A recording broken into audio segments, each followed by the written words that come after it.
Hello friends, this is Shungita and welcome to my channel Learn English 360.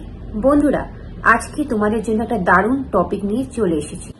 সেটা হলো is to, are to, am to এবং is to be, are to be এবং am to be এর মধ্যে কি পার্থক্য, অর্থাৎ সেন্টেন্সে এগুলোকে আমরা কিভাবে ব্যবহার করতে পারি।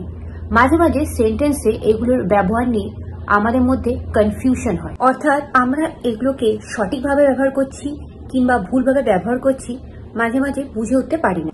প্রায় আমরা নিউজ পেপারে কিংবা আর্টিকেলে এগুলোর এই স্ট্রাকচারগুলোর ব্যবহার দেখি, আর তখনই আমরা কনফিউজড হয়ে যাই এই am to be, are to be, is to be কিংবা am to, are to, is to এর ব্যবহার নিয়ে এদের মধ্যে পার্থক্য কি সেটা নিয়ে। তো এগুলো নিয়ে আমরা বেশ কনফিউজ থাকি, আর এগুলো না জানলে ইংরেজিতে কথা বলা কিন্তু সত্যি খুব কঠিন হয়ে দাঁড়ায়। আর ঠিক সেই কারণেই আজকে আমি এই ভিডিওটা তোমাদের কাছে নিয়ে এসেছি।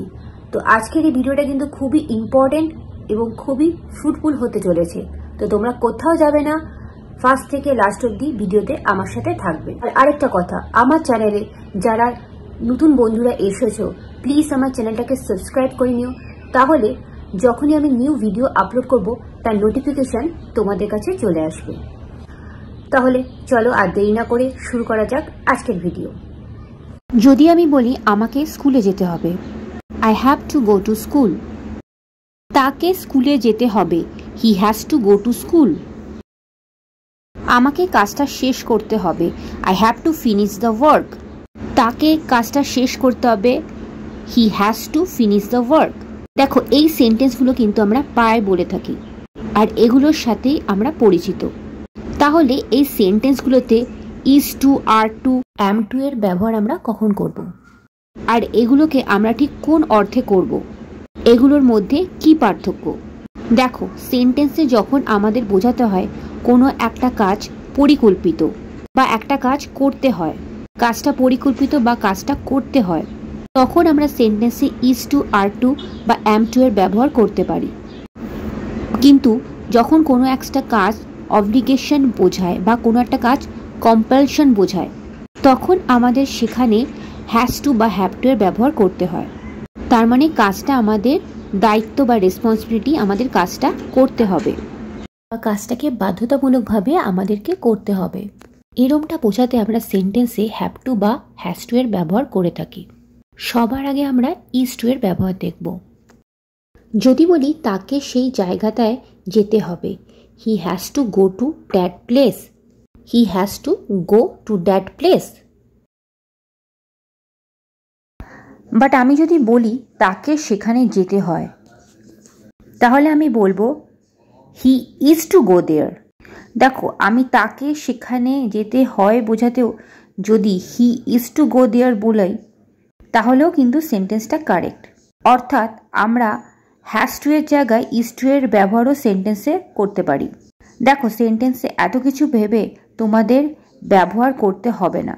শুধু তোমাদের মনে রাখতে হবে যখন আমরা সেন্টেন্সে is to, am to or are to এর ব্যবহার করব, তখন সেন্টেন্সগুলো যেন ফর্মাল হয়। অর্থাৎ আমরা কোনো কিছু বেশি ফর্মালি যখন বলতে চাই তখন আমরা এগুলোর ব্যবহার করব। কিন্তু যখন সেন্টেন্সটা ইনফর্মাল হবে আর কোনো কিছু আমরা খুব জোর দিয়ে বলতে চাই যে কাজটা করতেই হবে, তখন আমরা সেন্টেন্সে হ্যাজ টু কিংবা হ্যাভ টু এর ব্যবহার করব। যদি আমি বলি তাকে মনোযোগ দিয়ে কাজটা করতে হবে, সেন্টেন্সটা কি হবে? He has to do the work carefully.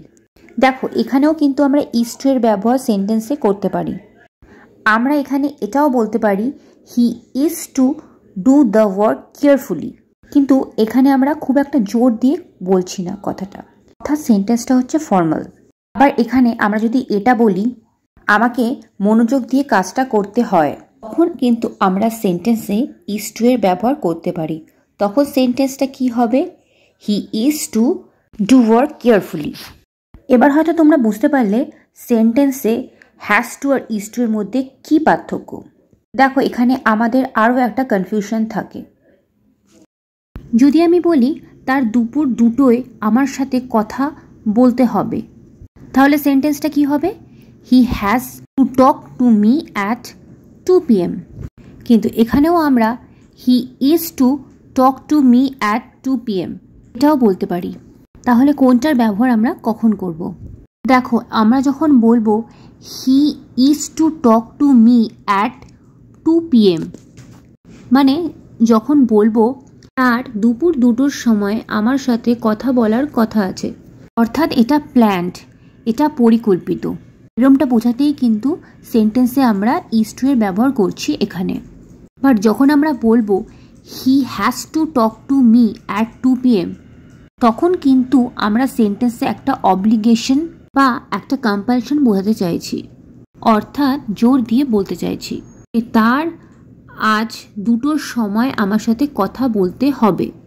তো এটাই হলো দুটো সেন্টেন্সের মধ্যে পার্থক্য। আর একটা সেন্টেন্স দেখো, তার সন্ধে 6টায় মিটিংটা শুরু করার কথা। দেখো, এখানেও কিন্তু তোমরা কনফিউজ হতে পারো।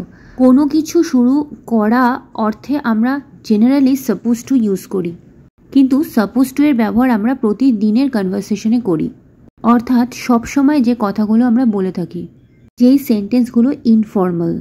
কিন্তু যেই সেন্টেন্সগুলোতে আমরা is to, are to or am to এর ব্যবহার করছি সেই সেন্টেন্সগুলো কিন্তু ফর্মাল। তাই এখানে আমরা সাপোজ টু এর ব্যবহার করব না, ইজ টু, আর টু অথবা অ্যাম টু এর ব্যবহার করব, যেটা পরিকল্পিত বা প্ল্যান্ড। তো আশা করি সেন্টেন্সগুলোর মধ্যে দিয়ে তোমরা বুঝতে পারলে কোথায় আমরা ইজ টু এর ব্যবহার করব, আর সেন্টেন্সে হ্যাজ টু এবং ইজ টু এর মধ্যে কী পার্থক্য।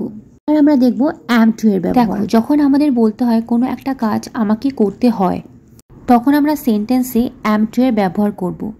বা আমরা যখন বলবো যে এই কাজটা আমার করার কথা, তখন আমরা সেন্টেন্সে অর্থাৎ ফর্মাল সেন্টেন্সে অ্যাম টু এর ব্যবহার করব।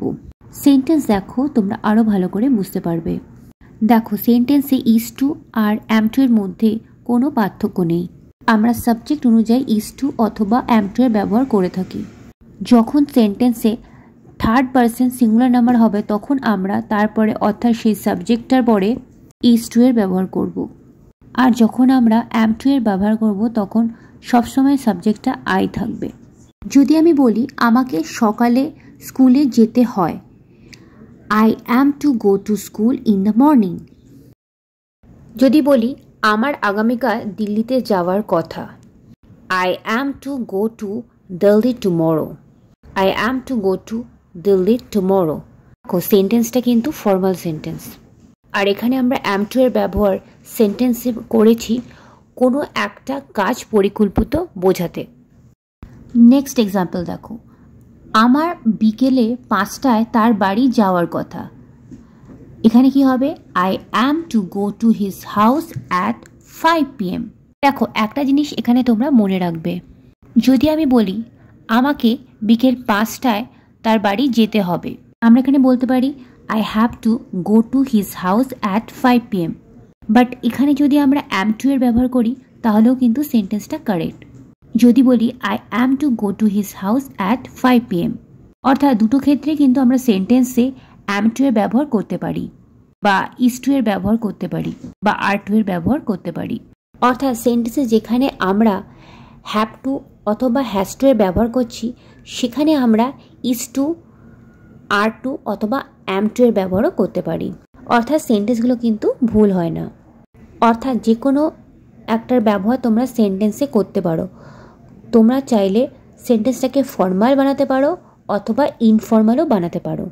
পুরোটাই তোমাদের সেন্টেন্সের অর্থের উপরে নির্ভর করবে। এবার আমরা দেখব সেন্টেন্সে আর টু এর ব্যবহার, অর্থাৎ আর টুকে আমরা সেন্টেন্সে কখন ব্যবহার করব। দেখো, সেন্টেন্সে যখন সাবজেক্টটা প্লুরাল নাম্বার, তখন সাবজেক্টের পাশে সেন্টেন্সে আর টু এর ব্যবহার করব। আমি বলি তাদের প্রতিদিন কলেজে যেতে হয়, they are to go to college every day. যদি আমি বলি তাদের মনোযোগ দিয়ে পড়াশোনা করতে হয়, they are to study attentively.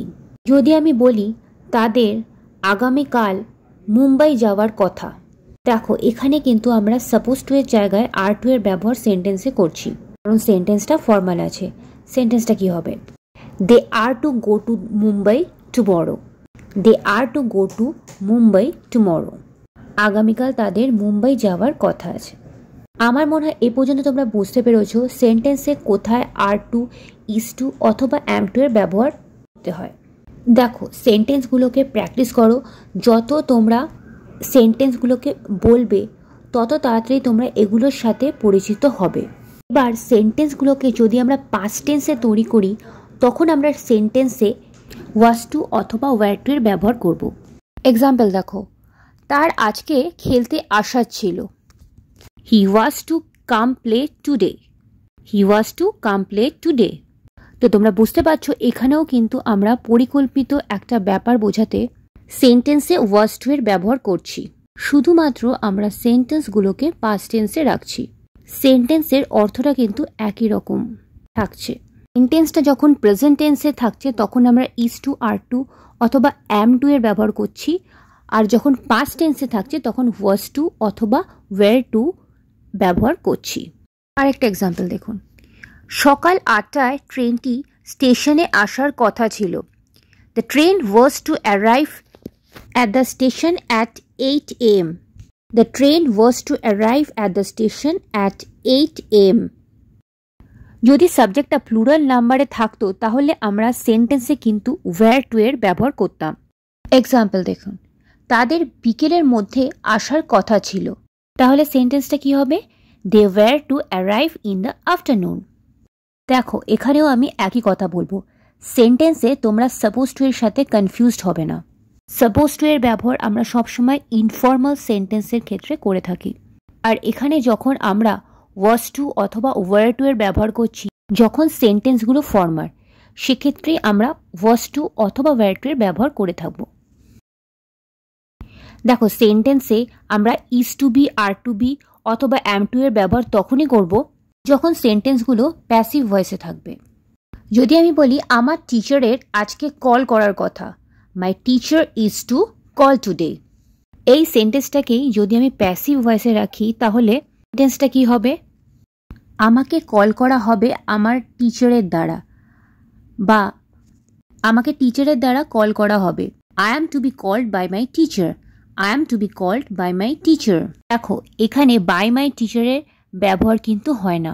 দেখো স্পোকেন ইংলিশে আমরা কার দ্বারা কি হচ্ছে সেটাকে উল্লেখ করি না, আমরা শুধু এটুকুনি বলি আমাকে কল করার কথা, আমাকে কল করা হয়। যদি আমি বলি আমাকে সব কিছু বলা হয়, I am to be told everything. I am to be told everything. ঠিক একইভাবেই আমরা ইজ টু বি এরও ব্যবহার করব।